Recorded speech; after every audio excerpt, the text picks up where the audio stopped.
Bisnis itu harus berani mencoba, berani memulai, dan berani eksekusi. Halo semuanya, nama saya Michael, selamat datang di channel saya, Si Kutu Buku. Kali ini, saya akan bahas kisah inspiratif dari Muhammad Sadat, founder dan CEO dari Erigo.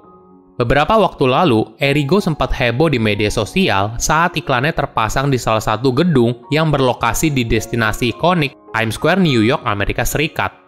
Berawal dari 11 orang, sekarang bisa berbangga atas pencapaiannya hingga ke negeri Paman Sam.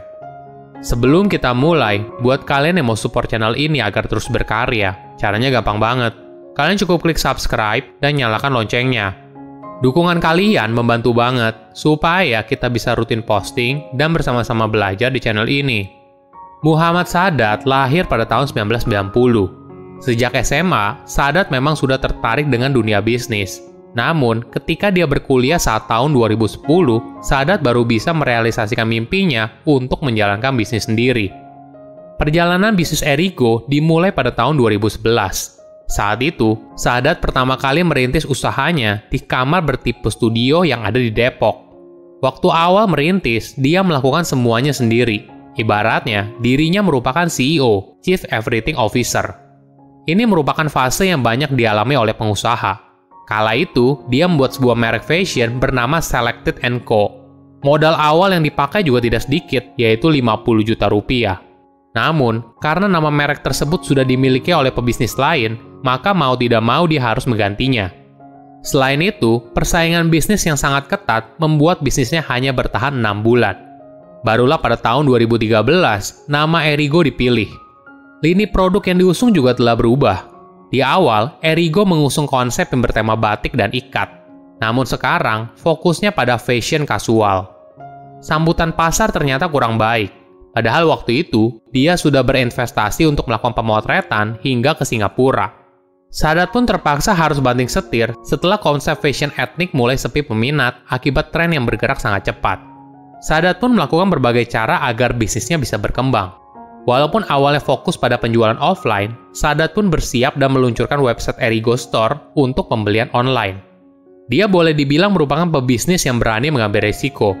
Saat Erigo masih berusia 2 bulan, Sadat berani berpartisipasi di dalam acara offline yang besar seperti Jacklot.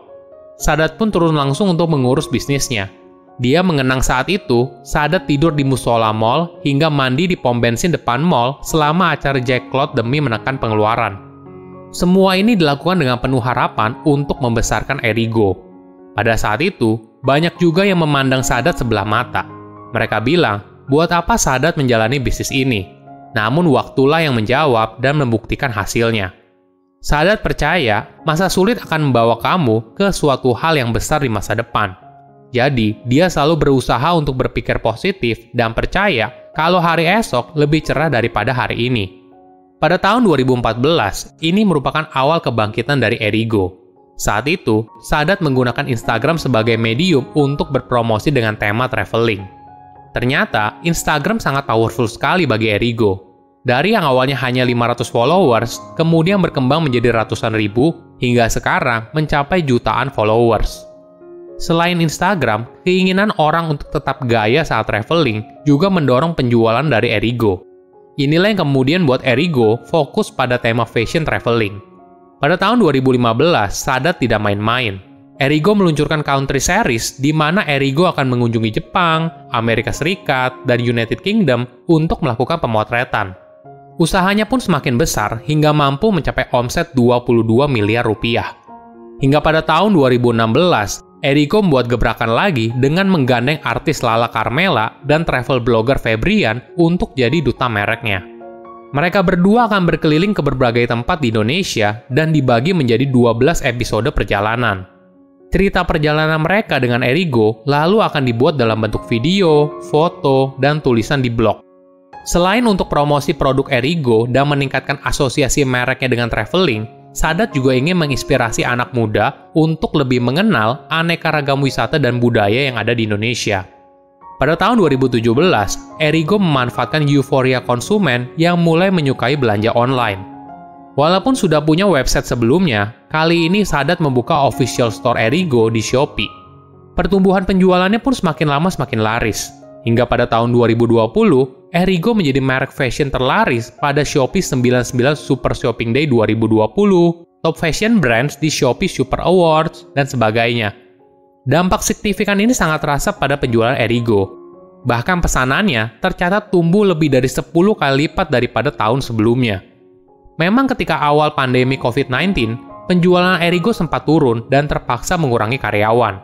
Namun ketika dia mendapatkan banyak penjualan dari e-commerce, maka Sadat harus menambah karyawan lebih banyak lagi.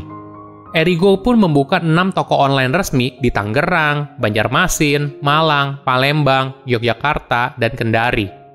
Kerjasama Erigo dan Shopee pun berlanjut. Bukan hanya di dalam negeri saja, namun Sadat ibaratnya mendapatkan jawaban atas permintaan konsumen pada produk Erigo di luar negeri.